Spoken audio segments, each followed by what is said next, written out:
का जो नया टॉपिक है उसका नाम है इलेक्ट्रिक फ्लक्स। इलेक्ट्रिक फ्लक्स को समझने से पहले एक लास्ट क्लास का एक टर्म्स दोबारा से मैं आपको बताता हूँ, जिसका नाम था electric field lines. Electric field lines क्या होती हैं? Electric field lines electric field को रिप्रेजेंट करती हैं। अगर हम बोलते हैं कि इलेक्ट्रिक फील्ड लाइंस नज़दीक नज़दीक हैं, एक दूसरे के क्लोज हैं, तो हम देखते हैं इलेक्ट्रिक फील्ड की इंटेंसिटी कैसी होती है? मैक्सिमम। लेकिन जब यही फील्ड लाइंस एक दूसरे से दूर दूर होती हैं, अवे होती हैं, एक दूसरे से काफ़ी डिस्टेंस पे होती हैं, तो इलेक्ट्रिक फील्ड की स्ट्रेंथ कैसी होती है? कम।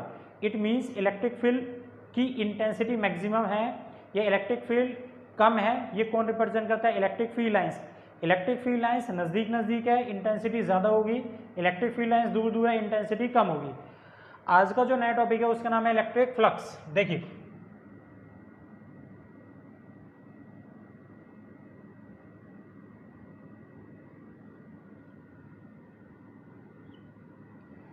इलेक्ट्रिक फ्लक्स किसे कहते हैं? तो देखिए, इलेक्ट्रिक फ्लक्स एक वो फिजिकल क्वांटिटी है जो हमें बताती है कि स्पेस में किसी एक लोकेशन पर इलेक्ट्रिक फील्ड की स्ट्रेंथ कितनी है, इलेक्ट्रिक फील्ड का मैग्नीट्यूड कितना है, कितनी क्वांटिटी ऑफ इलेक्ट्रिक फील्ड है इस गिवन लोकेशन पे। तो नेचर में वो फिजिकल क्वांटिटी जो हमें ये बताती है कि स्पेस में किसी एक लोकेशन पर इलेक्ट्रिक फील्ड का मैग्नीट्यूड, उसकी स्ट्रेंथ, उसकी इंटेंसिटी कितनी है, वो फिजिकल क्वांटिटी क्या कहलाती है? Electric flux. तो इलेक्ट्रिक फ्लक्स क्या है? It is a physical quantity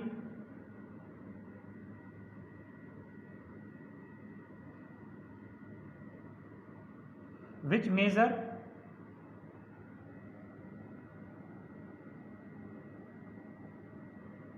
the quantity या magnitude of electric field at a location in a given space। किसी एक स्पेस में किसी एक लोकेशन पर इलेक्ट्रिक फील्ड की स्ट्रेंथ कितनी है, उसका मैग्नीट्यूड कितना है, कितनी क्वांटिटी इलेक्ट्रिक फील्ड की उस लोकेशन पर है, वो फिजिकल क्वांटिटी जो हमें बताती है, उस फिजिकल क्वांटिटी को हम कहते हैं क्या? Electric flux. इसको हम फाई ई के साथ रिप्रेजेंट करते हैं। This is phi E. अब अगली बात सुनिए। अब जैसे कि सपोज टू बी ये एक लोकेशन है, ये एक स्पेस है, इस स्पेस में ये इलेक्ट्रिक फील्ड है, these are the electric field. और अभी हम लोगों ने पढ़ा है इलेक्ट्रिक फील्ड को कौन रिप्रेजेंट करता है? Electric field lines. ये इलेक्ट्रिक फील्ड लाइंस जितनी जितनी एक दूसरे के नज़दीक होंगी, इट मीन्स इलेक्ट्रिक फील्ड की इंटेंसिटी उतनी ज़्यादा होगी। और ये फील्ड लाइंस एक दूसरे से जितनी ज़्यादा दूर होती है, इलेक्ट्रिक फील्ड की स्ट्रेंथ उतनी ही कम होती है, इंटेंसिटी कम होती है। ये सपोज टू भी इलेक्ट्रिक फील्ड लाइंस है। इसका मतलब इलेक्ट्रिक फील्ड लाइंस किसको रिप्रेजेंट कर रही है? इलेक्ट्रिक फील्ड को, कि इस लोकेशन में इलेक्ट्रिक फील्ड है। हम ये चाहते हैं कि हमें ये पता चले कि इस लोकेशन पे इलेक्ट्रिक फील्ड की स्ट्रेंथ कितनी है। ऐसा करने के लिए हम क्या करते हैं? बात समझ में आई बेटे? बात इस लोकेशन पे हम बताना चाहते हैं, ये इलेक्ट्रिक फील्ड चारों पूरे में फैली हुई है ऐसी। हम चाहते हैं कि इस स्पेस में, इस पूरे स्पेस में से इस लोकेशन पर इलेक्ट्रिक फील्ड की स्ट्रेंथ कितनी है, उसको हमें पता लगाना है। उसके लिए हम क्या करते हैं कि यहाँ पर इस लोकेशन में हम अपनी तरफ से एक इमेजिनरी लूप कंसिडर कर लेते हैं। ऐसा ये एक लूप मान लिया इमेजिनरी, इस लूप का अपना कुछ एरिया होगा ए। अब इस लूप में से जितनी इलेक्ट्रिक फील्ड लाइंस पास होके जा रही हैं, 1 2 3 4 5, तो जितनी नंबर ऑफ फील्ड लाइंस इस ए यूनिट एरिया से पास हो रही है, we will call upon the flux link with the surface is 1 2 3 4 5। तो हम बोलेंगे इस सरफेस से जो फ्लक्स लिंक हो रहा है वो कितना है? 5। तो what is the electric flux? Electric flux is the number of field lines passing through the unit surface area placed in the electric field. इस इलेक्ट्रिक फील्ड में जब हम कोई एक सरफेस प्लेस कर देते हैं, उस सरफेस से एक इमेजिनरी लूप कंसिडर कर लेते हैं, एक सरफेस प्लेस कर देते हैं, उस सरफेस से जितनी नंबर ऑफ फील्ड लाइंस पास होके जाती है, we will call upon the flux link with the surface is this one. This is called upon electric flux.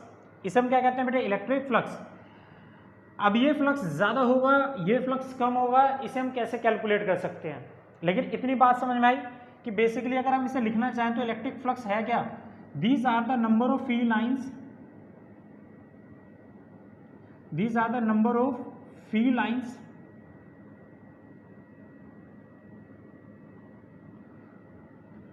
passes through the surface area placed in it. तो जितनी number of field lines इस area से, इस loop से पास होकर जाएंगे, हम क्या बोलेंगे, उतना फ्लक्स इस सरफेस से क्या हो रहा है, लिंक हो रहा है। तो these are the number of field lines passing through the surface area place in it and the area through which these field lines passes called Gaussian surface है।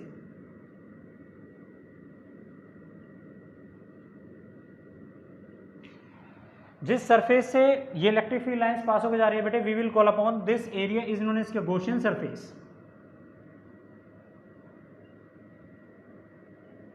अब अगली बात, अब ये इस सरफेस से ये जितनी इलेक्ट्रिक फील्ड लाइंस पास हो रही है, we will call upon this is known as क्या, इलेक्ट्रिक फ्लक्स।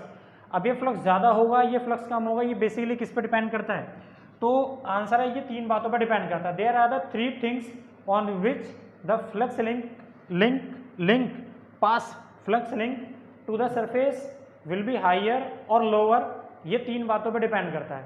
नंबर फर्स्ट देखिए जी, आ रहा है, तो फ्लक्स लिंक्ड या passes through the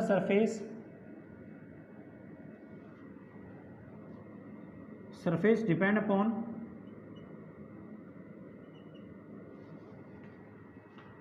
number first किस पे डिपेंड करता है, जरा देखिए। अगर मैं आपसे बोलूं कि ये जो इलेक्ट्रिक फील्ड लाइंस है, अगर मैं इतना ही एरिया यहाँ पे प्लेस कर दूं, यही एरिया है, यहाँ से ये इलेक्ट्रिक फील्ड लाइंस ऐसे जा रही थी, तो अभी कितना फ्लक्स लिंक हो रहा है, तो हम बोलेंगे फ्लक्स लिंक हो रहा है 4।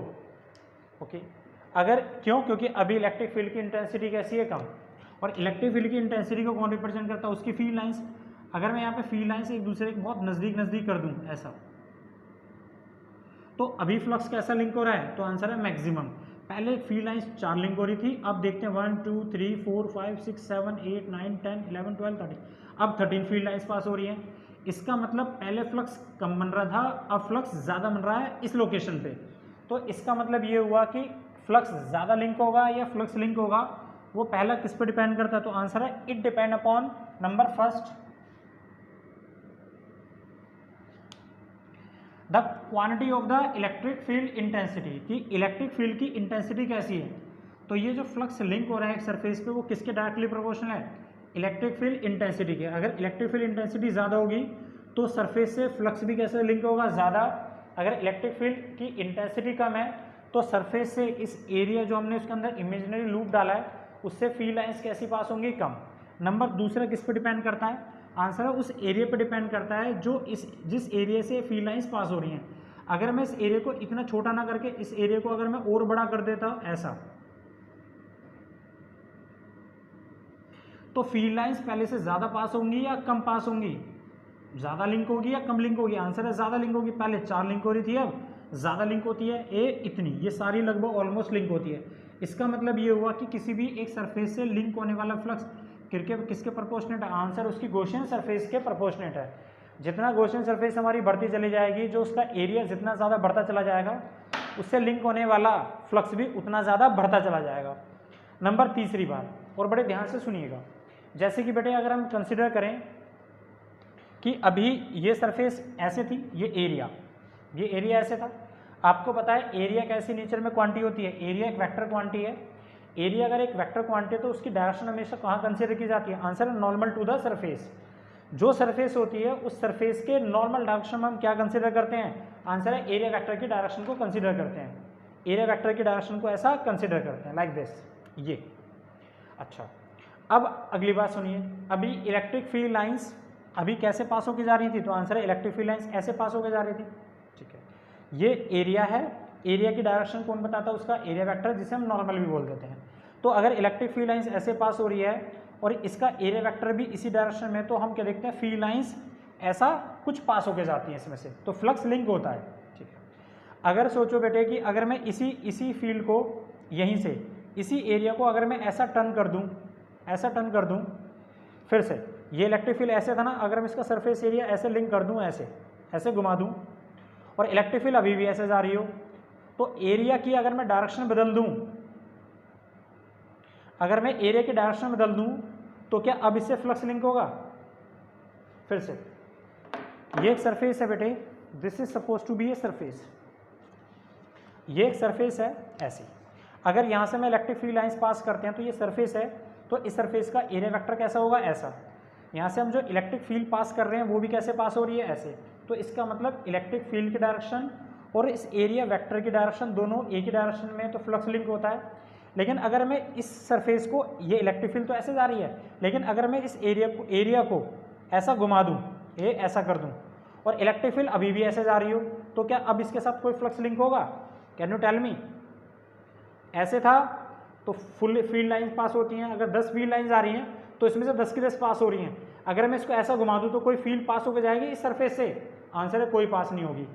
इसका मतलब ये हुआ कि जब इलेक्ट्रिक फील्ड लाइंस और एरिया वेक्टर दोनों एक डायरेक्शन में होते हैं तो फ्लक्स लिंक होता है। कितना? मैक्सिमम। जितनी हम फील्ड लाइंस पास करना चाह रहे थे उतनी फील्ड लाइंस इस सरफेस से पास हो रही हैं। लेकिन जैसे हम इस एरिया वेक्टर की डायरेक्शन को ऐसा करते हैं, ऐसा, तो देखते हैं इसमें से कोई भी इलेक्ट्रिक फील्ड लाइंस इस सरफेस से पास होकर नहीं जाती। तो क्यों? क्योंकि अभी एरिया वेक्टर और इलेक्ट्रिक फील्ड इन दोनों के बीच में एंगल कितना बनता है? 90। लेकिन जब इलेक्ट्रिक फील्ड और एरिया वेक्टर इन दोनों के बीच में एंगल 0 डिग्री का बनता है तो उस कंडीशन में फ्लक्स कैसा लिंक होता है? मैक्सिमम। लेकिन अगर एरिया वेक्टर और इलेक्ट्रिक फील्ड इन दोनों के बीच में एंगल 90 डिग्री का बनता है तो फ्लक्स कितना लिंक होता है? 0। तो फिजिक्स में हमारे पास कौन सा ऐसा ट्रिग्नोमेट्रिक फंक्शन है, कौन सा ऐसा ट्रिग्नोमेट्रिक फंक्शन है जो थीटा के 0 होने से एक क्वांटिटी को मैक्सिमम कर दे और थीटा के 90 होने से दूसरी क्वांटिटी को मिनिमम कर दे? तो आंसर है कोस थीटा। कोस थीटा, कोस 0 की वैल्यू 1 होती है और कोस 90 की वैल्यू कितनी होती है? कोस 0 की value 1, this would be the maximum, and cos 90 की वैल्यू कितनी होती है? 0, वो क्या कर देती है? Value minimum. इस वाले केस में पहले इस वाली सरफेस का एरिया वेक्टर कैसे था?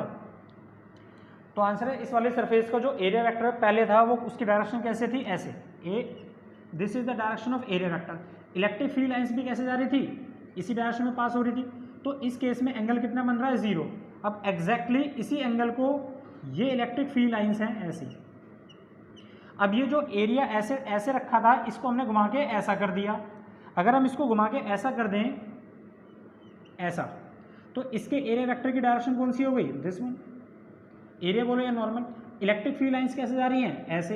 तो अब इन दोनों के बीच में एंगल कितना बनेगा? तो आंसर है एंगल बनेगा 90। अभी कोई फ्लक्स लिंक होता है? आंसर है नो। तो प्रैक्टिकली दिखता है कोई फ्लक्स लिंक नहीं हो रहा, इसमें फ्लक्स मैक्सिमम लिंक होता है। तो हमें समझ में आया कि ये जो फ्लक्स है ये बेसिकली एरिया की डायरेक्शन पे भी डिपेंड करता है, not only the magnitude of the electric field intensity, कि इलेक्ट्रिक फील्ड की इंटेंसिटी कितनी है उस पर डिपेंड करता है, एरिया वेक्टर कितना है, एरिया बड़ा है छोटा है उस पर डिपेंड करता है, साथ ही साथ ये इस पर भी डिपेंड करता है कि एरिया की डायरेक्शन क्या थी। अगर ये एरिया की डायरेक्शन बदल देते हैं हम तो क्या देखते हैं कि वहाँ पर फ्लक्स भी कम और ज़्यादा हो जाता है।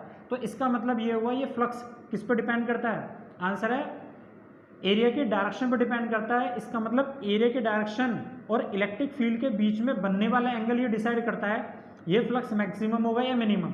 जैसे कि मैंने भी आप लोगों को बताया कि अगर मेरा थीटा 0 डिग्री होगा तो फ्लक्स मैक्सिमम लिंक होता है, और थीटा 90 है तो फ्लक्स मिनिमम लिंक होता है, और 0 से थीटा के बीच में फ्लक्स मिनिमम से मिनिमम के बीच में लिंक होता है। तो कौन सा ऐसा ट्रिग्नोमेट्रिक फंक्शन है जो थीटा 0 होने पे फ्लक्स को मैक्सिमम कर रहा है? तो आंसर है कोस थीटा। इसका मतलब ये फ्लक्स किस पर डिपेंड कर रहा है? Cos theta. और थीटा एंगल किसके बीच का? Theta is the angle between area vector and electric field. Equation first, second और थर्ड, तो इन तीनों इक्वेशन से क्या पता चला? From equation first, second and third, इन तीनों से पता चला कि जो फ्लक्स है वो किसके प्रोपोर्शनेट है? ई ए कोस थीटा। और इस प्रोपोर्शन को उठा के हम अपनी तरफ से कांस्टेंट लगाते हैं, दिस इज के ई ए कोस थीटा। और फिजिक्स में जब भी हम किसी क्वांटिटी को पहली बार इंट्रोड्यूस करते हैं, क्या आज से पहले कभी भी हमने इलेक्ट्रिक फ्लक्स और इलेक्ट्रिक फील्ड को रिलेट किया? आंसर है नो। तो जब हम फिजिक्स में किसी क्वांटिटी को पहली बार रिलेट करते हैं तो उसके कांस्टेंट की वैल्यू हम कितनी लेते हैं? तो आंसर है मिनिमम। और नंबर लाइन पर मिनिमम वैल्यू हम कितनी कंसिडर करते हैं? 1। तो ये कितना है? 1। तो हमारा फ्लक्स कितना लिंक हुआ? तो आंसर है ई ए कोस थीटा। और नोट करके आप लोगों को हमेशा ध्यान रखना, theta is the angle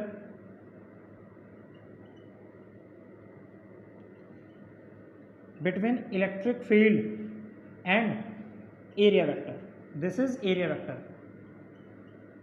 area नहीं, एरिया वेक्टर। इलेक्ट्रिक फील्ड और एरिया वेक्टर के बीच में बनने वाला angle, this is the angle theta. अब एक बात और देखिए जरा इसमें, अगर मैं आपसे बोलता हूँ, और ये थीटा कुछ भी हो सकता है, जैसे कि देखिए ये हमारा इलेक्ट्रिक फील्ड है, this is the electric field. अगर मैं एरिया वेक्टर को ऐसा बना दूँ,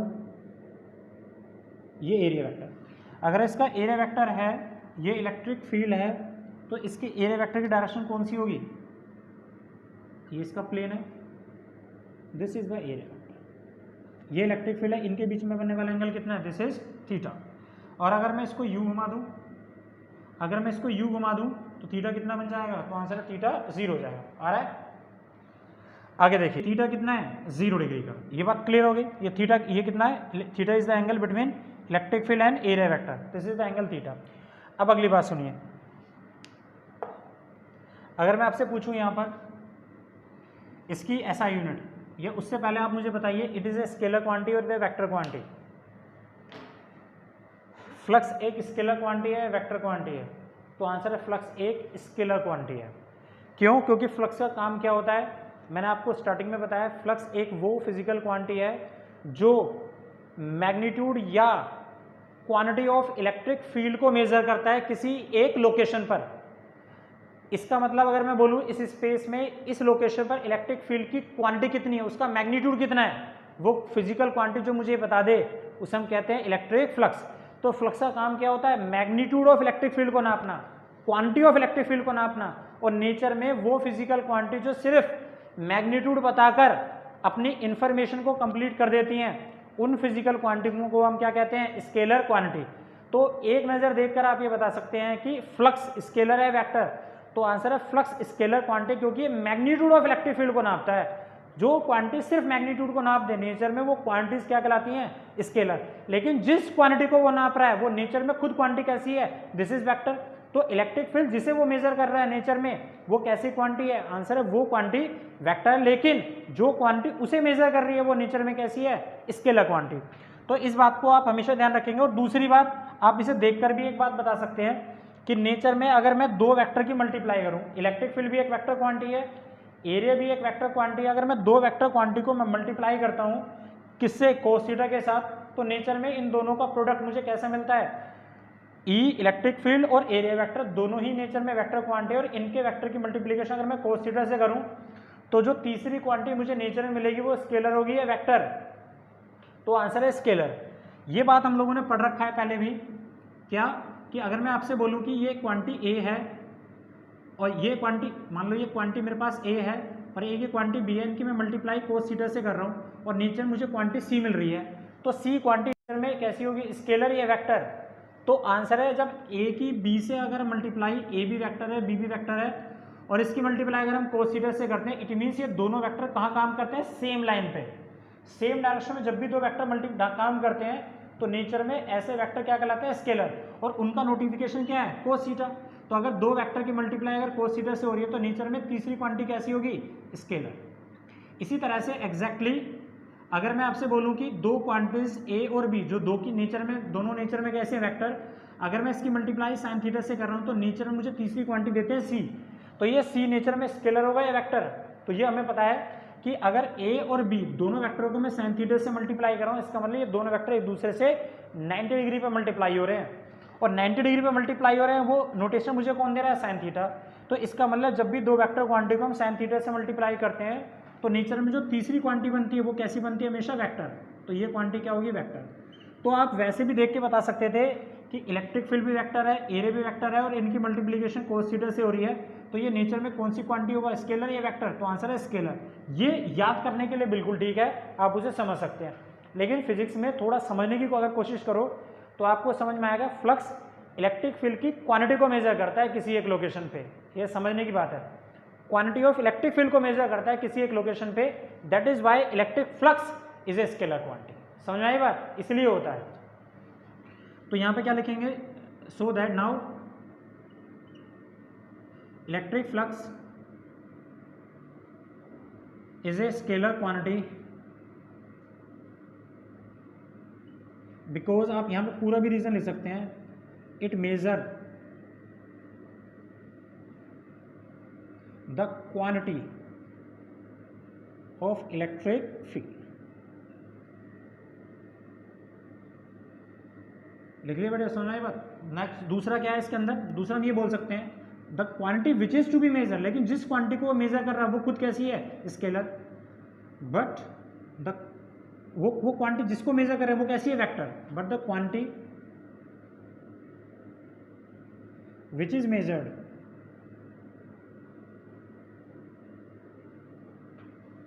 इज वेक्टर। इलेक्ट्रिक फील्ड खुद कैसी है, वेक्टर क्वांटिटी है। और फ्लक्स कैसा है, दिस इज स्केलर। अब अगली बात सुनिए। अब मुझे ये बताइए एक छोटी सी बात, ये फ्लक्स मैक्सिमम कब होगा और ये फ्लक्स मिनिमम कब होगा। तो आंसर है फ्लक्स मैक्सिमम होगा अगर phi is equal to E A cos theta होता है। अगर मेरा थीटा, ये थीटा अगर मेरा कितना हो जाए, आंसर है थीटा 0 डिग्री का हो जाए। क्योंकि हमें पता है किसी भी ट्रिग्नोमेट्रिक फंक्शन की वैल्यू मैक्सिमम कितनी होती है, 1। ये फ्लक्स किस पर डिपेंड करता है, इस ट्रिग्नोमेट्रिक फंक्शन पर डिपेंड करता है।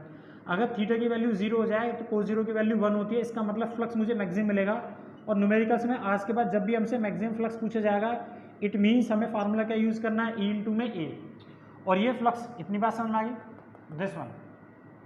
तो मैक्सिमम फ्लक्स के लिए आप फार्मूला हमेशा ये यूज़ करोगे, ये वाला। और अगर कोई भी डिग्री के एंगल पे पूछा जाए तो आप कौन सा फार्मूला यूज़ करेंगे, ये वाला। ठीक है। तो अब अगली बात आती है, अगली बात ये आती है कि इसकी SI यूनिट क्या है। इलेक्ट्रिक फ्लक्स ये रहा, ये एक स्केलर क्वांटिटी है। अगर ये स्केलर क्वांटिटी है तो इसकी SI यूनिट क्या होगी, वो हमें कैलकुलेट करना है। तो SI unit of electric flux, तो देखिए SI यूनिट क्या होगी। तो इलेक्ट्रिक फील्ड की जो SI यूनिट होती है वो कितनी होती है, यह इलेक्ट्रिक फील्ड की SI unit Newton per coulomb. और एरिया की यूनिट क्या होती है, मीटर स्क्वायर। तो this will be the SI unit of electric flux. Dimension की अगर बात करें तो वो डायमेंशन कितनी होगी, डायमेंशन, तो डायमेंशन देखिए कितनी है इसकी। डायमेंशन निकालने के लिए आपको पता है इलेक्ट्रिक फील्ड की जो इलेक्ट्रिक फील्ड न्यूटन की जो डायमेंशन होती है वो कितनी होती है, अरे फोर्स क्लोज, इसकी डायमेंशन लिखेंगे तो कितना हो गया, दिस इज mL/t-2।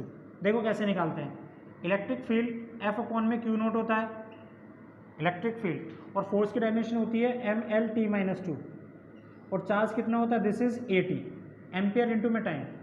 अगर मैं इसको लिखें तो कितना आ गया, mL/A-1 t-3, ऊपर आ जाएगा ना ये, तो यहाँ उठा के रख दो इसको।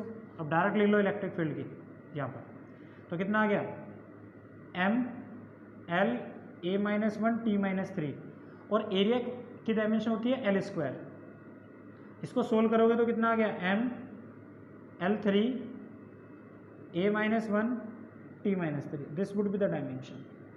और कोस थीटा की कोई डायमेंशन नहीं होती। इतनी बात समझ में आती है। अब एक बात और सुनिए जो मैं आपको बताना चाहता हूँ बेटे। एक्चुअली में जो ये इलेक्ट्रिक फ्लक्स है, ये तो हमें समझ में आ गया इलेक्ट्रिक फ्लक्स नेचर में कैसी क्वांटिटी है, एक स्केलर क्वांटिटी है। ठीक, अगर इलेक्ट्रिक फ्लक्स नेचर में एक स्केलर क्वांटिटी है, और ये बिल्कुल दिल में उतार लो, समझ लो, ये कुछ नहीं है। फ्लक्स को अब आगे हम पढ़ेंगे, फ्लक्स का सिर्फ काम क्या है, फ्लक्स एक वो क्वांटिटी है जो इलेक्ट्रिक फील्ड को नाप दे, बस। कहाँ, एक एरिया में, एक लोकेशन पे, स्पेस में सब जगह इलेक्ट्रिक फील्ड है, उससे हमें कोई मतलब नहीं है। हमसे बोला जाता है इतने एरिया में बताओ, इस लोकेशन में बताओ इलेक्ट्रिक फील्ड की स्ट्रेंथ कितनी है, तो मैं किस क्वांटिटी को यूज करूंगा, फ्लक्स। उसके लिए क्या करूंगा, एक यूनिट एरिया से, देखो एक यूनिट एरिया से, इसको हम किस तरीके से लिख सकते हैं, एक यूनिट एरिया से कितनी फील्ड पास होती है, E। तो E एक यूनिट एरिया से इतनी इलेक्ट्रिक फील्ड पास होती है, तो A यूनिट एरिया से कितनी इलेक्ट्रिक फील्ड पास होगी, मल्टीप्लाई कर दो। तो जितनी इलेक्ट्रिक फील्ड लाइंस इस A यूनिट एरिया से पास हो रही है वही क्या है, इलेक्ट्रिक फ्लक्स है। अच्छा, अब अगली बात सुनो। तो ये काम होता है इलेक्ट्रिक फ्लक्स का। अगर मैं आप इसको एक एनालॉजी से बताऊं तो आप उससे भी समझ सकते हो। एनालॉजी का मतलब ये है कि देखो, जैसे कि एक कमरा है, इसको आप ऐसे भी समझ सकते हो। ये सपोज टू बी है कि रूम है, ये अब इस रूम के में एक ये बाहर एक विंडो है, ये this is suppose to be a window. अब एक बात बताओ, यहां से ये दिस इज द विंडो, ये वाली। अब यहां से बाहर से एयर ब्लो कर रही है। बेटे फ्लक्स का मतलब होता है फिजिक्स में फ्लो करना, फ्लक्स मीन्स फ्लो। अब कोई चीज जितनी फ्लो करके जाएगी उतनी तो किसी सरफेस से लिंक होके जाएगी। अच्छा, अब यहां से देखिए कि सपोज टू बी ये कमरा है, ये कमरे की विंडो है, ये विंडो है। अब बाहर से मान लो एयर यहां से ब्लो कर रही है। अब जितनी क्वांटिटी ऑफ एयर इस विंडो से लिंक होगी उतनी तो एयर इस कमरे के अंदर जाके पीछे की तरफ स्टोर होगी। अरे यहां से जितनी क्वांटिटी ऑफ एयर इस विंडो से पास होगी, लिंक होगी, उतनी ही क्वांटिटी तो इस कमरे के अंदर स्टोर होगी। तो जो क्वांटिटी ऑफ इलेक्ट्रिक फील्ड इस कमरे के अंदर स्टोर है, हम बोलेंगे वो क्वांटिटी उतनी है जितनी क्वांटिटी इस विंडो के साथ लिंक हुई हुई है। तो ये जो क्वांटिटी ऑफ एयर इस कमरे के अंदर स्टोर है, दिस इज नोन एज क्या? Air flux. क्या कहलाता है? एयर। क्योंकि फ्लो कौन करके गया है? कौन लिंक होके गया है? तो आंसर है एरिया, एयर। तो एयर इस विंडो से जितनी लिंक होके इस कमरे में स्टोर हो रही है, वो जो एयर इस कमरे के अंदर स्टोर है वो क्या कहलाएगी? Air flux. क्यों? क्योंकि इस कमरे में जो एयर स्टोर है वो कितनी होगी? जितनी इससे लिंक हुई है। एक बात, ये एयर फ्लक्स का मतलब है। अब मैं आपसे ये क्वेश्चन पूछता हूं कि ये फ्लक्स, ये एयर फ्लक्स ज्यादा होगा या मिनिमम, ज्यादा होगा कम होगा, बेसिकली किस पर डिपेंड कर रहा है? नंबर फर्स्ट, जो पीछे सामने से जो एयर आ रही है, एयर, उस एयर की जितनी ज्यादा इंटेंसिटी होगी उतनी एयर इस कमरे, इस विंडो से लिंक होगी, उतना इसका फ्लक्स ज्यादा बनेगा। नंबर दूसरा, इस विंडो का एरिया इतनी की जगह अगर मैं इतना बड़ा कर दूं, ऐसा बड़ा कर दूं, इतना बड़ा कर दूं, तो पहले एयर कम लिंक हो रही थी, अब एयर ज्यादा लिंक होगी, उतनी ज्यादा स्टोर होगी, फ्लक्स बढ़ गया। इसी तरह से एयर ये सामने से ना जाके ऐसा, इसको, इसका एरिया वेक्टर कैसा है? ऐसा। हम, अरे ये तो है सामने परपेंडिकुलर, ऐसा। हम एयर भी कैसे ब्लो कर रहे हैं? ऐसे, दोनों एक ही डायरेक्शन में। अगर मैं एयर को ऐसा ब्लो करूं सामने से, साइड से, तो कितनी एयर लिंक होगी? 0। लेकिन अगर ऐसा लिंक करें तो कितनी लिंक होगी? फुल। इसका मतलब ये हुआ कि ये जो इसके साथ, इस विंडो के साथ जो एयर लिंक हो रही है, वो लिंक किस पर डिपेंड करती है? आंसर वो डिपेंड करती है कि जो एयर इस विंडो के एरिया वेक्टर के साथ जितनी डिग्री का एंगल बनाएगी वो डिसाइड करेगा कि फ्लक्स ज्यादा लिंक होगा या कम। अगर ये दोनों, इस वाली विंडो का एरिया वेक्टर कैसे है? उस डायरेक्शन में, और एयर भी इसी डायरेक्शन में ब्लो कर रही है, तो दोनों के बीच में एंगल कितना है? 0, ज्यादा लिंक होता है। लेकिन एयर ऐसे ब्लो करती है, एरिया वेक्टर इधर है, थीटा 90 बनता है, कोई फ्लक्स लिंक नहीं होता, एयर फ्लक्स लिंक नहीं होता। एग्जैक्टली वही चीज हम लोगों ने इसमें पढ़ी थी। इतनी बात समझ में आई? अब आगे आइए, एक छोटा सा मैं आपको एक प्रूफ दिखा रहा हूँ, शायद आप लोगों को काम आए कभी ये, कि देखो बेटे, ठीक है हमने उसे लिखने में लिख दिया, अगर मैं इसका एक वेरिफिकेशन करूँ, किसका? कि अगर इलेक्ट्रिक फील्ड एरिया वेक्टर, अगर मैं एरिया की डायरेक्शन को बदल दूँ तो हमारा फ्लक्स बदलेगा या नहीं बदलेगा, उसको हम निकाल सकते हैं। देखो कैसे, एक वेरिफिकेशन है,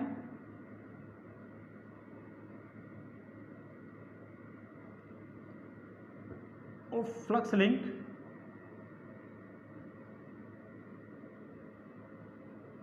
when direction of area is changed। मैंने बेटे इसको डायरेक्ट भी बता दिया है, एक ही बात है, ऐसे समझो या वैसे। देखो एक छोटी सी बात सीखने वाली है बस।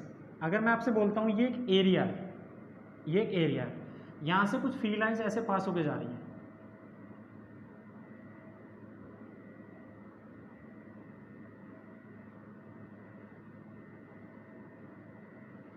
तो अभी आप बता सकते हो इस ए एरिया से कितना फ्लक्स लिंक हो रहा है। शब्दों को सुनो, तो ए एरिया से कितना फ्लक्स लिंक हो रहा है? 1 2 3 4 5 6 7 8 9 फ्लक्स लिंक हो रहा है। ठीक, अब इतने ही एरिया को, जो ऐसा था, इस एरिया को मैं ऐसा लेटा दूंगा, ऐसा थीटा डिग्री से ऐसा कर दूं, तो क्या होगा? तो आंसर है, मैंने इसको ऐसा कर दिया, ए ऐसा, तो आंसर इसका एरिया तो पहले भी ए था, अभी भी ए है। लेकिन क्या अब आप बता सकते हो कि इस एरिया से लिंक होने वाला फ्लक्स अभी भी 9 है या कुछ कम हो गया? तो आंसर है कुछ कम हो गया। क्यों? क्योंकि इससे फील्ड लाइंस कितनी पास हो रही है? 1 2 3 4 5 6, पहले कितनी पास हो रही थी? 9, तो पहले फ्लक्स 9 था, अब फ्लक्स हो गया 6। तो इसका मतलब जब एरिया की हम डायरेक्शन बदल देते हैं तो उस एरिया का इफेक्ट बदल जाता है। तो ये एरिया का इफेक्ट पहले से ज्यादा है या कम? आंसर है कुछ कम हो गया होगा। ये जब ऐसे एरिया ए था तो कितना लिंक करा था? 9, लेकिन ऐसे करें तो कितना लिंक कर रहा है 6। इसका मतलब इस एरिया का अपना एक इफेक्ट बदल गया। ये इफेक्ट कितना बदला वो हमें कैलकुलेट करना है। अब एग्जैक्टली सुनना, अब ये जो इलेक्ट्रिक फील्ड लाइन है इसको हमने कितने डिग्री से मोड़ा यहाँ से, तो आंसर है यहाँ से suppose to be theta degree से ऐसा मोड़ दिया। ये एंगल कितना, this is the angle suppose to be theta. Okay, अब ये क्वांटिटी ऑफ इलेक्ट्रिक फील्ड जो इससे पास हो रही है वो लगभग कितने एरिया से पास हो रही है, इसके इतने एरिया से तो पास होकर जा रही है बेटे, दिस इज इतने एरिया में से, यही तो है। तो इस एरिया का इतने एरिया में से ये इलेक्ट्रिक फील्ड लाइंस पास हो रही है, दिस वन ये। ओके, अगर ये एंगल थीटा है, इसका एरिया कैसे था, तो आंसर है ये इलेक्ट्रिक फील्ड लाइंस थी। ये क्या है इसका आंसर, ये इसका एरिया वेक्टर था, इसका एरिया वेक्टर की डायरेक्शन ये है। और इलेक्ट्रिक फील्ड भी कैसे जा रही थी, आंसर इलेक्ट्रिक फील्ड भी पहले इसी डायरेक्शन में जा रही थी, दोनों ए के डायरेक्शन में थे। अब हमने क्या करा, ये ऐसे था, इसको ऐसा मोड़ दिया, इसको अगर हमने ऐसा मोड़ दिया तो इसका मतलब इस एरिया वेक्टर की डायरेक्शन ऐसी हो गई, ये this is area vector A cap. अरे यार ऐसा था ना, ये एरिया वेक्टर ऐसे था पहले, जब मैं इसको यूं मोड़ दूंगा तो इस एरिया वेक्टर की डायरेक्शन नहीं बदल जाएगी, ये डायरेक्शन। और ये क्या है आंसर, ये इलेक्ट्रिक फील्ड है, दिस इज इलेक्ट्रिक फील्ड। अब मैं आपको ज्योमेट्री से प्रूफ भी करके दिखा सकता हूँ एक चीज, अगर आप चाहो तो। देखिए क्या, एक बात नोटिस करिएगा मेरी बात को बड़े ध्यान से, अगर यहाँ से यहाँ तक का ये एंगल थीटा है तो ये वाला एंगल थीटा है, तो हम ज्योमेट्री से प्रूफ कर सकते हैं ये वाला एंगल भी थीटा होगा, दिस एंगल वुड ऑल्सो भी कितना थीटा। कैसे जरा देखो, एक छोटी सी थ्योरम है जो हम बहुत पहले से यूज करते आए हैं, एक बार और यूज करिए। देखिए गौर करिएगा, ये क्या है आंसर, ये इलेक्ट्रिक फील्ड है, ये इलेक्ट्रिक फील्ड ही तो जा रही है इस लाइन पर, इस वाली लाइन पर गौर करके देखिए, इस वाली लाइन पर, इस पर मैंने डबल एच डाल दिया, इस लाइन पर ये कैसा है, ये कैसी है, आंसर ये परपेंडिकुलर है, दिस इज परपेंडिकुलर, और ये तो इलेक्ट्रिक फील्ड जा रही है, this is perpendicular. Okay clear. अब अगली बात सुनिए, इस लाइन पर, ये वाली जो लाइन है, इस लाइन पर ये नॉर्मल एरिया वेक्टर कैसा है, आंसर है ये भी परपेंडिकुलर है, दिस इज ये एक लाइन हो गई, इसको एक सिंगल लाइन डाल देना। तो देखो इस लाइन पर जो लाइन है उसको हमने डबल डाल दिया, इस लाइन पर जो परपेंडिकुलर है उसको एक डैश डाल दिया। तो इस लाइन पर ये कैसा है, ये वाली लाइन, ये इलेक्ट्रिक फील्ड कैसी है, परपेंडिकुलर। अब अगली बात सुनना, इस वाली लाइन पर जो डबल डाला, इस वाली लाइन पर ये एरिया वेक्टर कैसा है, ये नॉर्मल है। तो भैया हमारी ज्योमेट्री की एक थ्योरम ये कहती है कि जो एंगल दो लाइनों के बीच में बनता है वही तो एंगल उन दोनों लाइनों पर जो हमने परपेंडिकुलर ड्रॉप किए हैं उनके बीच में बनता है। तो this is the angle theta. छोटी सी एक एप्लीकेशन है बेटा, हमने पढ़ रखा है ये भी। ओके, तो ये एंगल कितना है, this is the angle theta. तो थीटा इज द एंगल किसके बीच का एंगल होता है, तो आंसर है इलेक्ट्रिक फील्ड और एरिया वेक्टर। पहले इलेक्ट्रिक फील्ड ऐसे थी, एरिया वेक्टर भी ऐसे, दोनों के बीच में एंगल कितना था, 0। लेकिन जब हमने इसे थीटा डिग्री से मोड़ दिया तो इलेक्ट्रिक फील्ड और एरिया वेक्टर के बीच में एंगल कितना बना, तो आंसर है this is the angle theta. इसको हम निकाल सकते हैं, देखो कैसे निकालते हैं। और ये एंगल अगर थीटा है तो ये वाला एंगल भी कितना होगा, ज्योमेट्री से बना लो यार। तो ये एंगल भी कितना है, ये एंगल थीटा है, तो ये भी अल्टरनेट एंगल हो गया। ये एंगल कितना होगा, this is angle theta, this is angle theta. चलिए जी शुरू करते हैं। अब ये एरिया है, अब इलेक्ट्रिक फील्ड इसमें से पास हो रही है, तो ये एरिया कितना था, ए, लेकिन इस एरिया के इतने एरिया में से इलेक्ट्रिक फील्ड पास हो रही है, इस एरिया को हमने कंसिडर कर लिया, दिस इज ए डैश। कितना मान लिया बेटे, ए डैश। ये वाला एरिया ए है भाई, अरे ये तो था, ऐसा मोड़ दिया। तो इस एरिया के कितने एरिया में से पास हो जा रहा है, दिस इज ए डैश। अगर मैं आपसे बोलूँ कि इसका फ्लक्स कितना होगा, तो आप बोलोगे 1 2 3 4 5 6, तो इतने एरिया में से सिर्फ 6 फील्ड लाइंस पास हो रही हैं, तो इसका फ्लक्स कितना होगा, तो हम बोलेंगे phi E is equal to कितनी इलेक्ट्रिक फील्ड है, ई, कितने एरिया से पास हो रही है, सिर्फ इतने से, दिस इज ए डैश। बेटे जब ऐसा एरिया था तो पूरा एरिया था, लेकिन जैसे मैंने उसको थीटा डिग्री से मोड़ दिया तो इस एरिया का कितना इफेक्ट में से इलेक्ट्रिक फील्ड पास हो रही है, आंसर है इतने इफेक्ट में से पास हो रही है, दिस इज ए डैश। तो ये इक्वेशन फर्स्ट डाल लो, तो इनमें एक आपस में रिलेशन बना लो। अगर ये थीटा डिग्री का एंगल है, थीटा के सामने वाला क्या होता है, आंसर है परपेंडिकुलर। तो अगर मैं इसमें बोलूँ कोस थीटा कितना होगा, तो थीटा के सामने तो परपेंडिकुलर, तो ये क्या हो गया, बेस। तो कोस थीटा का फार्मूला होता है बेस, बेस कितना है, ए डैश। अपॉन में ये क्या है, हाइपोटेनस, दिस इज ए, तो मैं ए डैश को क्या ले सकता हूँ, ए कोस थीटा, तो यहाँ उठा के रख दो, तो देखना फ्लक्स कितना आ गया, flux is equal to E A cos theta. और यहाँ पर पहले फ्लक्स कितना था, यहाँ पर, तो आंसर है पहले फ्लक्स कितना था, तो यहाँ पर अगर मुझे निकालना हो तो phi E is equal to, ये इसकी फर्स्ट कंडीशन है और ये इसकी सेकंड कंडीशन थी, तो फ्लक्स कितना था, तो आंसर है ई इंटू में ए, क्योंकि इलेक्ट्रिक फील्ड और एरिया वेक्टर दोनों सब जब सेम डायरेक्शन में होते हैं तो फ्लक्स कैसा लिंक होता है, मैक्सिमम। लेकिन जब किसी चीज़ को हम थीटा डिग्री से मोड़ देते हैं तो कितना फ्लक्स लिंक होता है, इतना। ये एक वर्सेटाइल एक रिलेशन है, इलेक्ट्रिक फील्ड का एरिया वेक्टर के साथ क्या रिलेशन होता है, तो आंसर है कोस थीटा के साथ रिलेशन होता है। इलेक्ट्रिक फील्ड का एरिया के साथ किस चीज़ का रिलेशन होता है, कोस थीटा का, और थीटा किसके बीच का एंगल है, तो अभी हम लोगों ने लिखा theta is the angle between the electric field and the area vector. इस प्रूफ को भी आप हमेशा के लिए याद करके रखेंगे। अब आगे बढ़ते हैं, अब आगे देखिए, अगर ये इलेक्ट्रिक फील्ड, अभी तक हम लोगों ने देखा ये इलेक्ट्रिक फील्ड कैसी थी, आंसर इलेक्ट्रिक फील्ड यूनिफॉर्म थी। जब एक यूनिफॉर्म इलेक्ट्रिक फील्ड किसी एरिया से पास होकर जाती है, जब कोई यूनिफॉर्म इलेक्ट्रिक फील्ड किसी एक एरिया से पास होती है तो उससे लिंक होने वाला जो फ्लक्स होता है, ये फ्लक्स होता है, वो कितना होता है, ई इंटू में, अगर उस एरिया की डायरेक्शन को बदल देते हैं तो कितना होता है, इतना। तो जब डायरेक्शन इलेक्ट्रिक फील्ड और एरिया वेक्टर डायरेक्शन बदलेंगे तो हमें ये फॉर्मूला यूज करना है, और अगर दोनों एक डायरेक्शन में तो हम डायरेक्ट ये यूज करेंगे, this would be the maximum flux. अब उसके बाद आगे देखते हैं, उसके बाद आगे क्या देखते हैं कि इधर आइए देखिए नेक्स्ट, तो देखिए बेटे,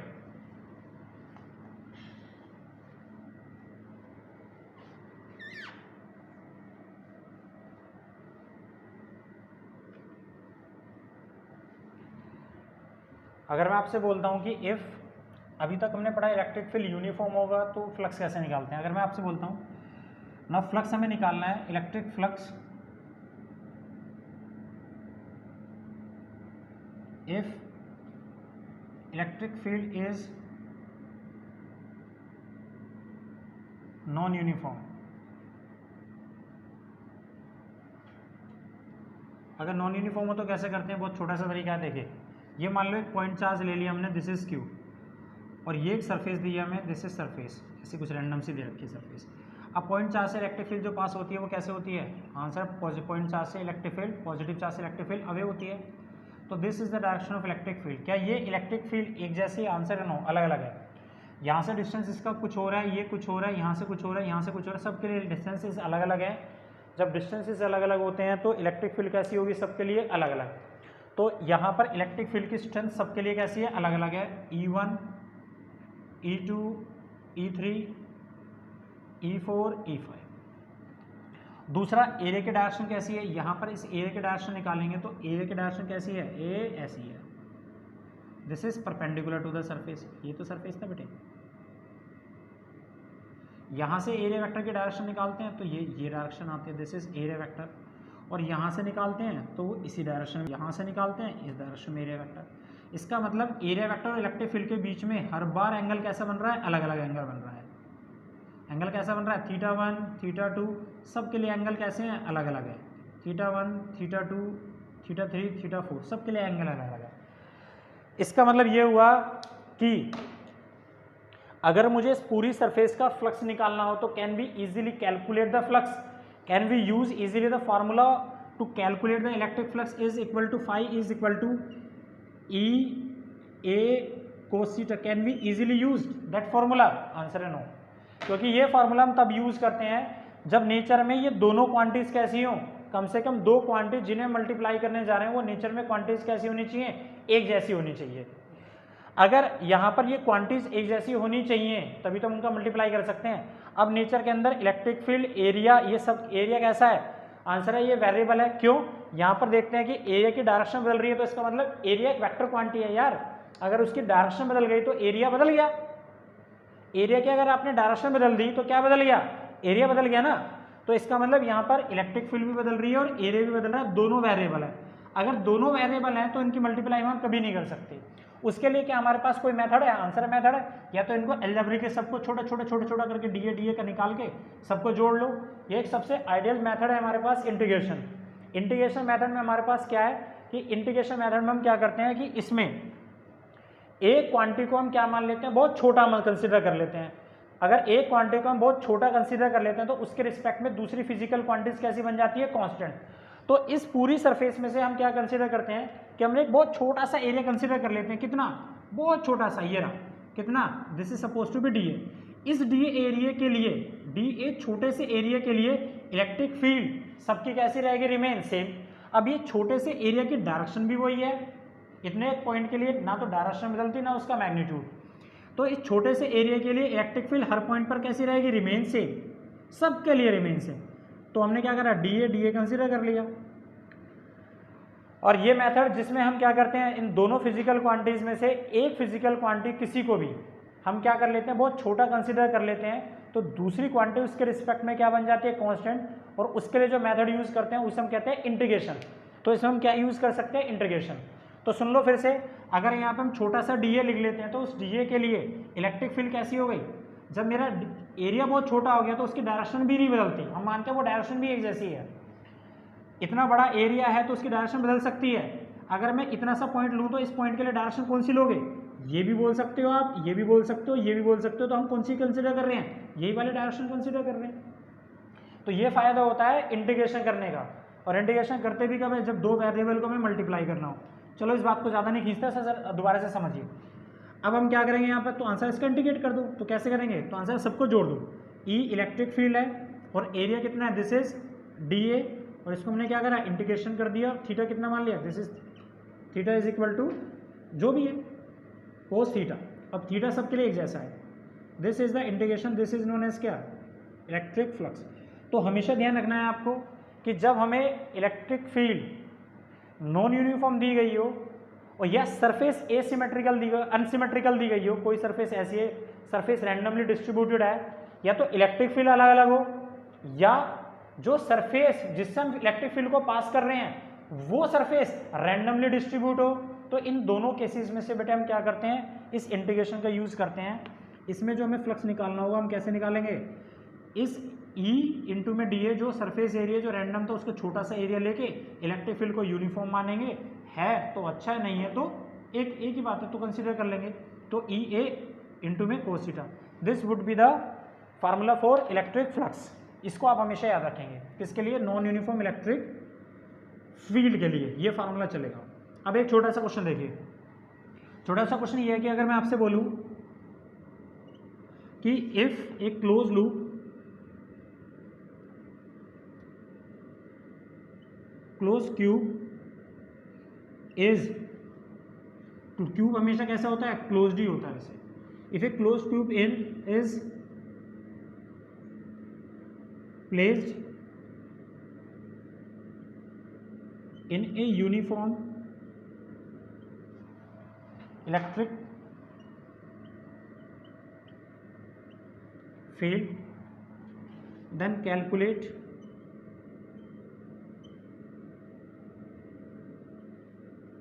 इलेक्ट्रिक फ्लक्स।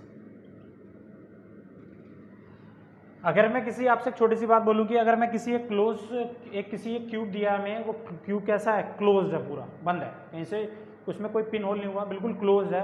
उस क्लोज्ड अगर मैं क्यूब को अगर मैं यूनिफॉर्म इलेक्ट्रिक फील्ड में प्लेस करूं तो उससे कितना फ्लक्स लिंक होगा, जरा देखिए। ये सपोज टू भी हमने क्या कंसीडर करा, एक क्यूब कंसीडर कर लिया,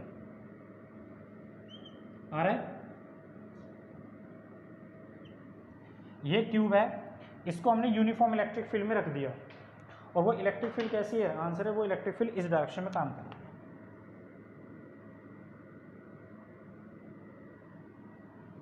ये डायरेक्शन किसकी, इलेक्ट्रिक फील्ड की। तो अब इससे कितना फ्लक्स लिंक होगा, तो हमें पता है कि फ्लक्स का जो फॉर्मूला होता है, this is the electric field, flux का फॉर्मूला होता कितना है, आंसर है ई ए कोस थीटा। ये फॉर्मूला लगाते हैं जब इलेक्ट्रिक फील्ड यूनिफॉर्म होती है। तो अब ई ए कोस थीटा है, ये फ्लक्स है इसका। अब मुझे एक बात बताइए कि ये जो इलेक्ट्रिक फील्ड है, इस वाली जो टॉप सरफेस है, इस टॉप सरफेस का एरिया वेक्टर की डायरेक्शन कौन सी होगी, आंसर है एरिया वेक्टर की डायरेक्शन होगी ऊपर। और ये क्या डायरेक्शन किसकी, इलेक्ट्रिक फील्ड की। तो ये इलेक्ट्रिक फील्ड एरिया वेक्टर के साथ एंगल कितना बना रही है, 90। एग्जैक्टली नीचे वाली सरफेस का एरिया वेक्टर कैसे होगा, नीचे। एक बात और, हमेशा इस बात को कहीं नोट करके लिखेंगे, जब भी आपको क्लोज्ड बॉडी दी जाती है तो क्लोज बॉडी में जो एरिया वेक्टर की डायरेक्शन है, एरिया वेक्टर बोलो या नॉर्मल, उसकी डायरेक्शन में हम कहाँ कंसीडर करते हैं, आंसर है नॉर्मल टू द सरफेस, लेकिन the surface should be outward. देखो मेरी बात को फिर से ध्यान से सुनना, ये क्लोज बॉडी है, अगर मुझे इसका एरिया वेक्टर लेना हो इस वाली सरफेस का, तो एरिया अपनी सरफेस के नॉर्मल तो होता है परपेंडिकुलर एरिया के डायरेक्शन, लेकिन वो परपेंडिकुलर मैं इधर भी ले सकता था और इसका परपेंडिकुलर मैं इधर भी ले सकता था। तो हमें कौन सा कंसीडर करना है? आंसर है वो एरिया जो सरफेस के आउटवर्ड है। फिर से अगर सरफेस क्लोज्ड है तो हमें एरिया हमेशा आउटवर्ड डायरेक्शन में लेना पड़ेगा। इस वाली क्लोज बॉडी के लिए इधर, इसके लिए ऊपर, इसके लिए इधर, इसके लिए इधर, इसके लिए इधर, और इस वाली सरफेस के लिए नीचे। अगर ये सरफेस ऐसी क्लोज नहीं है, ये ऐसी सरफेस है, तो इस वाली सरफेस के लिए मैं नॉर्मल इधर भी ले सकता हूँ और इधर भी ले सकता हूँ। लेकिन अगर सरफेस क्लोज्ड है, बंद है चारों तरफ से, तो surface area should be taken outward to the surface. इसे मैं नोट करके कहीं लिख देता हूँ, इसे आप याद रखेंगे नोट करके। For close surface, close body, the area, the direction of area vector या normal is always perpendicular to surface outward. और ये समझ में आया? हमेशा आउटवर्ड होगा, और अगर वैसे ही कोई प्लेन सरफेस है तो आप जहां मर्जी कंसीडर कर सकते हैं, उससे कोई फर्क नहीं पड़ने वाला। अब यहाँ पर ये था, अब इसी तरह से इस वाले का एरिया वेक्टर हम कैसे लेंगे, नीचे या ऊपर की तरफ? तो आंसर है नीचे, क्योंकि एरिया वेक्टर हमेशा कहाँ ले जाता है? Outward to the surface. Electric field कैसे पास हो रही है? इस डायरेक्शन में, तो थीटा कितना है? 90। एग्जैक्टली इस वाली सरफेस के लिए सोचिए, इस वाली सरफेस का एरिया वेक्टर कैसे है? इधर ऊपर की तरफ, और इलेक्ट्रिक फील्ड कैसे जा रही है? उधर। ये एरिया वेक्टर, ये इलेक्ट्रिक फील्ड, एंगल कितना? 90। इसी तरह से पीछे वाली सरफेस का एरिया वेक्टर ऐसा, इलेक्ट्रिक फील्ड ऐसे जा रही है 90। इसका मतलब टॉप, बॉटम, आगे, फ्रंट और बैक, इन चारों केस में थीटा कितना बनेगा? 0। थीटा कितना बनेगा? सॉरी 90। तो जब अगर थीटा 90 बनेगा तो फ्लक्स कितना होगा? तो कोस 90 की वैल्यू होती है 0। तो इन चारों कंडीशन में फ्लक्स कितना बनेगा? 0। तो इसका मतलब flux top is equal to bottom is equal to front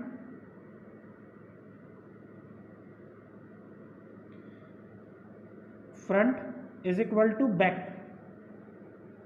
ये सब फ्लक्स कितना बनेगा? 0।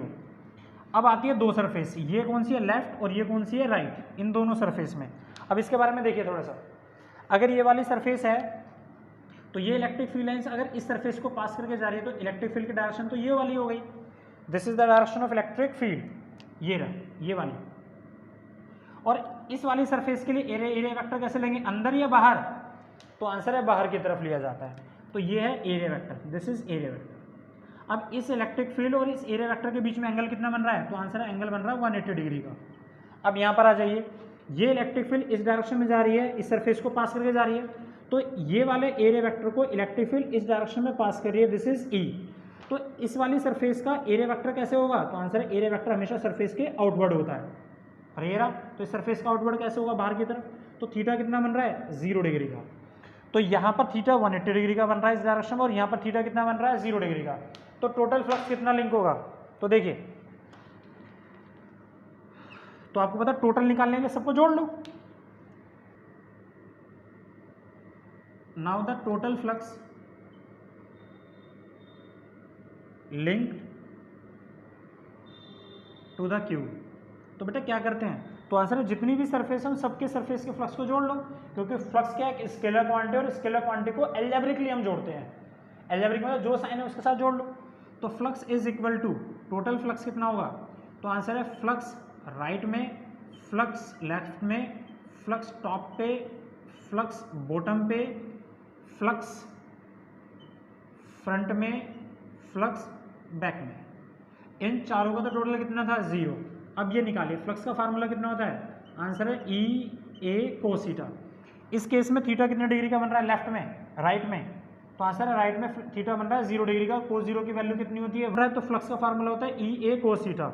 तो ई ए तो ऐसा ही है, थीटा कितना बन रहा है यहाँ पर? तो आंसर है 180। कोस 180 की वैल्यू कितनी होती है? -1। तो ये कितना हो गया? माइनस ई ए। तो टोटल फ्लक्स कितना हो गया? 0। तो एक बात समझ में आई, और ये टोटल किसका है? क्लोज बॉडी का है। इससे एक बात समझ में आई बेटे कि जब भी हम किसी एक क्लोज बॉडी को यूनिफॉर्म इलेक्ट्रिक फील्ड में रखेंगे तो उस बॉडी पे फ्लक्स हमेशा कितना लिंक होगा, जीरो। हमेशा कितना फ्लक्स लिंक होगा, जीरो। इस बात को आप थंब रूल बना के याद कर लीजिए कि the total flux link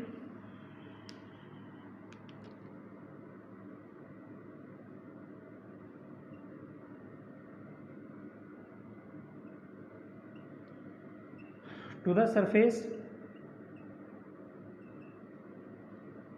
to the closed surface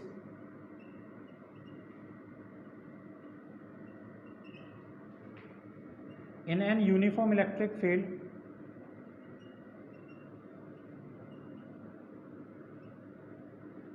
always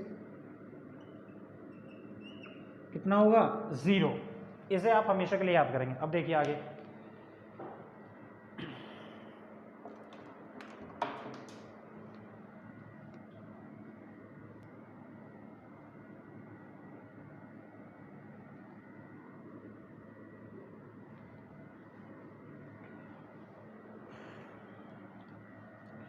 एक छोटा सा ऐसे मैं आपसे क्वेश्चन पूछ देता हूँ, जरा उसे समझिए। अगर मैं आपसे बोलता हूँ कि नंबर फर्स्ट, अगर मुझे इसी क्वेश्चन को आप दूसरे तरीके से भी देख सकते हो बेटे। अगर मान लो मैं एक क्लोज बॉडी दे रखी थी, ये क्यूब है। अगर ये cube, this is suppose to be the cube, अगर इस क्यूब को हमने यूनिफॉर्म इलेक्ट्रिक फील्ड में रखा, इसका क्या मतलब था? इसका मतलब ये है बेटे, ये इलेक्ट्रिक फील्ड अगर यहाँ से जा रही है, this is the direction of electric field, और ये इलेक्ट्रिक फील्ड यहाँ से निकल रही है। इसका मतलब क्या था? इसका मतलब ये है कि अगर इलेक्ट्रिक फील्ड जो चली है, कहाँ से चली है? किसी पॉजिटिव चार्ज ने तो इलेक्ट्रिक फील्ड बनाई होगी। अगर ये पॉजिटिव से इलेक्ट्रिक फील्ड चलती है तो खत्म कहाँ पे होती है? नेगेटिव पे। इसका मतलब इस पॉजिटिव ने इस क्यूब का जो शुरू में नेट चार्ज जीरो था, नेट चार्ज कितना है इसका? जीरो। तो इस पॉजिटिव चार्ज ने, इस इलेक्ट्रिक फील्ड ने इस क्यूब से नेगेटिव चार्ज को क्या करा? इस तरफ इंड्यूस कर लिया। तो अगर ये पॉजिटिव चार्ज है और इसने क्या करा? इलेक्ट्रिक फील्ड ने इस नेगेटिव चार्ज को अपनी तरफ इंड्यूस कर लिया, तो इलेक्ट्रिक फील्ड कैसे चलती है? पॉजिटिव से नेगेटिव। अब इसका नेट चार्ज कितना है? जीरो। अगर यहाँ पे नेगेटिव चार्ज है तो इसके दूसरे एंड पे कितना चार्ज होगा? तो आंसर है दूसरे एंड पे पॉजिटिव चार्ज होगा, उतना ही। और तो पॉजिटिव से इलेक्ट्रिक फील्ड कितनी कैसे जाती है? अवे। तो एक बात बताइए कि इस क्यूब के साथ कितना फ्लक्स लिंक हुआ? जीरो। अरे भाई, जितनी इसके अंदर एंटर कर रही है उतनी तो बाहर जा रही है, तो क्यूब में कितना फ्लक्स लिंक हुआ? आंसर है जीरो। अगर मैं आपसे बोलता हूँ ये आपको एक बकेट दी गई है, this is suppose to be a bucket, और इस बकेट में मैं यहाँ से होल कर देता हूँ ऐसा, और आप यहाँ से पानी डाल रहे हैं, तो आप बता सकते हैं इसमें कितना पानी स्टोर होगा? कितनी फ्लक्स इसमें लिंक होगा? कितना पानी इसमें लिंक होगा? आंसर है जीरो, क्योंकि जितना पानी आप दे रहे हो उतना पानी इससे बाहर निकलता जा रहा है। तो जितना आ रहा है उतना ही जा रहा है। बात समझ में आ रही है ना बेटे? बात एग्जैक्टली यहाँ पे जितनी इलेक्ट्रिक फील्ड आ रही है उतनी तो बाहर जा रही है, तो इसके साथ कितना लिंक होकर रह गया? इसमें कितना स्टोर हुआ? आंसर है जीरो। इसलिए इसका फ्लक्स हमेशा कितना होगा? जीरो। ऐसे समझ लो, हमेशा ये याद कर लो कि जब भी किसी सरफेस के साथ कोई भी close body uniform electric field में होगी, ये यूनिफॉर्म के लिए ये बेटे, नॉन यूनिफॉर्म में तो हमेशा फ्लक्स लिंक होगा। वो मैं करके दिखाऊंगा आपको क्वेश्चंस में। इसी तरह से मैं आपसे दूसरा क्वेश्चन बोलूँ कि ये क्लोज बॉडी है, इस क्लोज बॉडी में कितना फ्लक्स लिंक होगा? तो देखते के साथ ही अगर ये close body uniform electric field में है तो पहली बात तो ये इलेक्ट्रिक फील्ड लाइन्स हमने गलत ड्रॉ की है, क्योंकि क्लोज बॉडी के अंदर ये इलेक्ट्रिक फील्ड कोई पास नहीं होगी, ये ऐसे होगी हमेशा। समझ में आई बात? ये दिस वन, और वो जो हमने क्यूब के लिए बनाया था उसमें भी यही होगा, अंदर से तो कोई पास ही नहीं होगी, ये वाली। तो यहाँ से हमने इलेक्ट्रिक फील्ड बनाई तो वही सेम, कितना फ्लक्स होगा? This is zero. क्यों? ये पॉजिटिव वाले ने इलेक्ट्रिक फील्ड, जो किसी पॉजिटिव ने जो इलेक्ट्रिक फील्ड बनाई थी, उस पॉजिटिव ने यहाँ पर क्या इंड्यूस किया होगा? नेगेटिव। तो यहाँ पर कौन सा चार्ज आ गया होगा? पॉजिटिव। तो पॉजिटिव से इधर, नेगेटिव से इधर, तो जितनी इलेक्ट्रिक फील्ड इसमें एंटर कर रही है उतनी तो बाहर निकल रही है, तो इससे नेट इलेक्ट्रिक फ्लक्स कितना लिंक हुआ? जीरो। इससे एक बात और समझ में आती है, इसको इधर दिखाइए।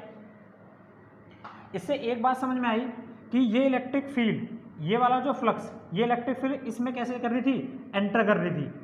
अरे भैया आपने देखा था ना, यहाँ से इलेक्ट्रिक फील्ड इसमें एंटर कर रही थी। जब एंटर करती है इलेक्ट्रिक फील्ड लेफ्ट में, तो वो फ्लक्स कैसा आता है? नेगेटिव। इसका मतलब जब सरफेस से, किसी भी सरफेस से फ्लक्स या फील्ड लाइंस लिंक होती हैं, उससे ऐसा कनेक्ट होती हैं, टच होती हैं, तो हम कैसा लेंगे? नेगेटिव। लेकिन उस सरफेस से जब बाहर की तरफ निकलेगा तो कैसा लेंगे? पॉजिटिव। इधर मूव करिए, याद कर सकते हैं आप। अगर ये फ्लक्स एंटर कर रहा है, इसमें एंटर कर रहा है, आ रहा है ना अंदर की तरफ, तो हम क्या बोलेंगे? अगर फ्लक्स करेक्ट हो रहा है, एंटर कर रहा है, तो कैसा लेंगे? नेगेटिव। और बाहर निकल रहा है तो क्या लेंगे? पॉजिटिव। तो इनवर्ड डायरेक्शन में फ्लक्स एट इनवर्ड डायरेक्शन में कैसा ले सकते हैं आप, पॉजिटिव। इनवर्ड डायरेक्शन में कैसा लेंगे, सॉरी नेगेटिव। और अगर बाहर निकल रहा है तो कैसा लेंगे, दिस इज पॉजिटिव। कैलकुलेशन है, जैसे मर्जी बनाइए। आउटवर्ड डायरेक्शन, तो एक ही बॉडी से जब एंटर कर रहा है तो जितना एंटर कर रहा है भाई उतने ही तो बाहर निकल रहा है, तो टोटल फ्लक्स कितना होगा, हमेशा जीरो होगा। तो इसका मतलब किसी भी एक क्लोज बॉडी को जब भी हम एक यूनिफॉर्म इलेक्ट्रिक फील्ड में डालेंगे तो फ्लक्स हमेशा कितना लिंक होगा, जीरो। अगर एग्जैक्टली इसको अगर हम, यही ऐसे सारे क्वेश्चन है, अगर मैं आपसे बोलूँ इसी तीसरे क्वेश्चन के अंदर यहाँ पर कि ये एक सरफेस है, ये एक बॉडी है, क्लोज बॉडी,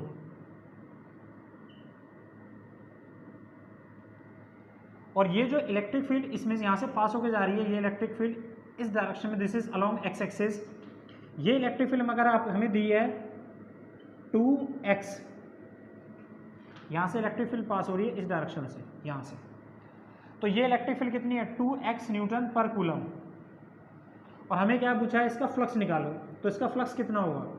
तो बेटे एक बात बताइए, देखकर बताइए, इलेक्ट्रिक फील्ड यूनिफॉर्म है या नॉन यूनिफॉर्म। तो आंसर है ये इलेक्ट्रिक फील्ड नॉन यूनिफॉर्म है। क्यों, क्योंकि ये इलेक्ट्रिक फील्ड एक्स पे डिपेंड कर रही है।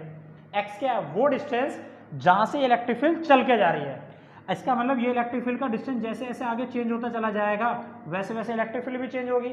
अगर यहाँ पे सिर्फ ये इलेक्ट्रिक फील्ड मुझे ये दिया होता है, the electric field 2 newton per coulomb which is link to the close body, या ऐसे दिया जाता है एक close body is place in an electric field this is 2 newton per coulomb, it means ये इलेक्ट्रिक फील्ड कैसे थी, यूनिफॉर्म।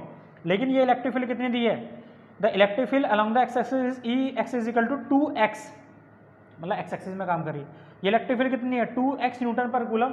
इसका मतलब ये जो इलेक्ट्रिक फील्ड है वो किसके बदलने से बदल जाएगी, x के बदलने से बदल जाएगी। x क्या, वो डिस्टेंस जो इलेक्ट्रिक फील्ड जितना दूरी पर ट्रैवल कर रही है। तो इसका अगर मुझे फ्लक्स निकालना हो तो कैसे निकालेंगे, देखिए भाई ये इलेक्ट्रिक फील्ड अगर x एक्सिस में जा रही है तो ना तो y की डायरेक्शन में जा रही है और ना z की डायरेक्शन में जा रही है। इस डायरेक्शन में भी नहीं जा रही है, उसके पीछे डायरेक्शन में से भी नहीं जा रही है, ऊपर भी नहीं जा रही है, नीचे भी नहीं जा रही है। तो इन चारों डायरेक्शन में फ्लक्स कितना लिंक होगा, जीरो।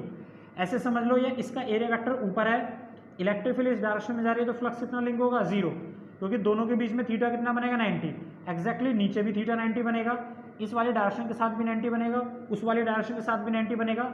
इसका मतलब फ्लक्स ये दो सरफेस ही लिंक करेंगी।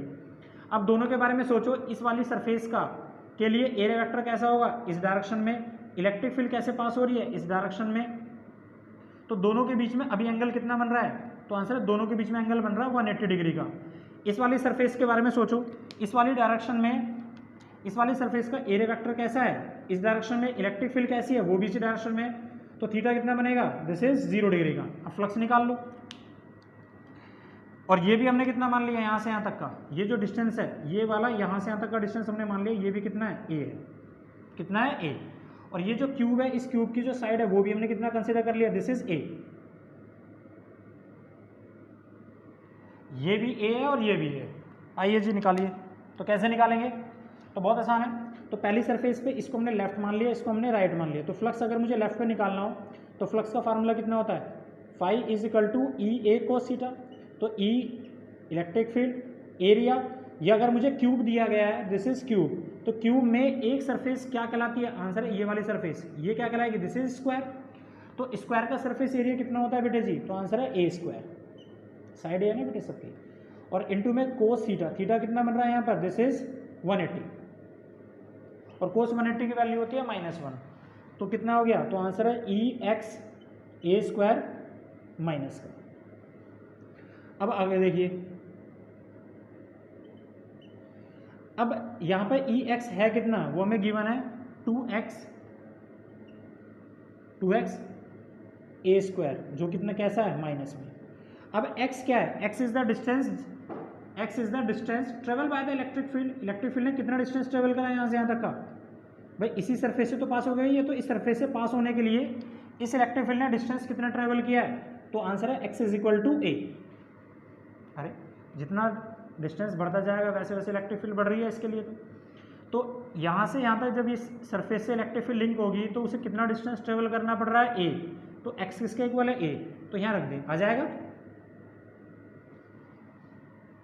आगे देखिए, तो ये फ्लक्स कितना लिंक होगा, phi L is equal to -2x किसके इक्वल है, a, और साथ में कितना a स्क्वायर, तो इसे क्या ले सकते हैं, a की cube, equation number first.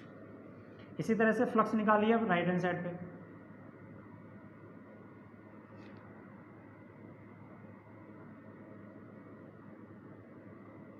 Right side of cube, तो अगर मुझे राइट हैंड साइड पे निकालना है तो कैसे निकलेंगे बेटे, तो phi right is equal to, इन दोनों एक डायरेक्शन में, तो क्या होगा, E x A cos zero की वैल्यू कितनी होती है 1, तो ये कितना हो गया, this is E x A, और इलेक्ट्रिक फील्ड हमें कितना दिया गया है 2x और एरिया कितना है, दिस इज ए स्क्वायर। अरे इसी सरफेस से पास होगा तो इस सरफेस का एरिया कितना होगा, ए स्क्वायर, क्यूब में से एक सरफेस का एरिया कितना होता है, दिस इज उसकी साइड का स्क्वायर। अब ये x क्या है, x वो डिस्टेंस है जो इलेक्ट्रिक फील्ड ने ट्रेवल किया किसी सरफेस तक पास करने के लिए। तो ये वाली इलेक्ट्रिक फील्ड जब इस सरफेस से पास होगी तो उस इलेक्ट्रिक फील्ड को कितना डिस्टेंस ट्रेवल करना पड़ेगा, आंसर है यहाँ से यहाँ तक का डिस्टेंस कितना है a, और यहाँ से यहाँ तक का कितना है a, तो टोटल डिस्टेंस इस इलेक्ट्रिक फील्ड को कितना ट्रेवल करना पड़ रहा है 2a, 4a square, equation number 4a cube, equation number कितनी है, सेकंड। अब दोनों को जोड़ लो, नाउ टोटल फ्लक्स,